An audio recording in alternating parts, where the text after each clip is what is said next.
Tick டிக் டிக் டிக் டிக் டிக் டிக் இது மனசுக்கு தாளம். எப்படி இருக்கீங்க? யாரு சகலையா? யார் நீ என்ன பார்த்து சகலங்கிற? என்ன தெரியல. தெரியலையா? வீட்டுக்கு வந்து மகேஷ் தங்கச்ச கட்டிக்கிறேன்னு சொன்ன நான் தான்.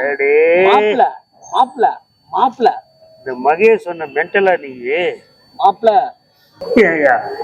இவ்வளவு சொத்து மதிப்புள்ள ஆளு கேவலம் ஒரு 10 பவுனுக்கு பிச்சைக்காரமா இருந்து நிக்கிற.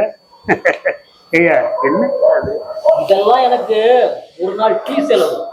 அடியங்க அப்பா. அப்புறம் என்னோட ஸ்டேட்டஸ் தெரியுமா? ஸ்டேட்டஸா? யூடியூப்ல தான் பார்த்துருக்கேன். உன் ஸ்டேட்டஸ் சொன்னாதான் எனக்கு தெரியும். மூணாறு தெரியுமா? மூணாறு கேரளா பக்கம் இருக்கு, சொல்லு. அதுல 300 ஏக்கர் டீ எஸ்டேட் எழுதி கொடுத்து. அன்பார்ந்த ரசிக பெருமக்களே, உங்கள் அனைவருக்கும் என் மனமார்ந்த வணக்கம். குட்டிமா தமிழ் டிவி நேயர்களுக்கு வணக்கம்.